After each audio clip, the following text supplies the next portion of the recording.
మెత్తాలు fry. మెత్తాలు కడుక్కున్నాక oil వేసి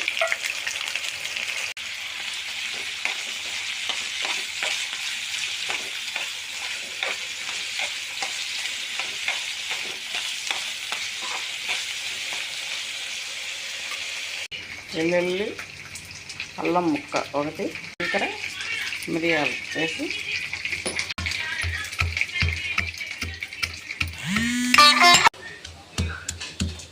అల్లం, వెల్లుల్లి, జీలకర్ర, కొన్ని మిరియాలు. అల్లం వెల్లుల్లి వేస్తే కొంచెం లేసు వాసన ఉండదు. జీలకర్ర వేస్తున్నా బాగా చిన్నపిల్లలు కూడా ఇష్టంగా తింటారు. పసుపు అర స్పూన్, ఉల్లిపాయలు, ఒక ఉల్లిపాయ, పెద్ద ఉల్లిపాయ,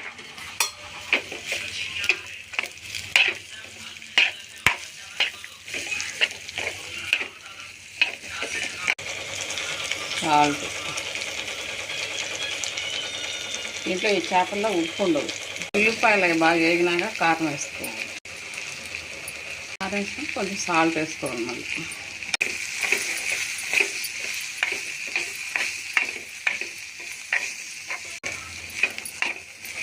మెత్తాల ఫ్రై రెడీ అయిపోయింది. ఈ మెత్తాల ఫ్రై రసంలకు కానీ, పప్పుచారులకు కానీ, పప్పులకు కానీ అన్నిటిలోకి బాగుంటుంది.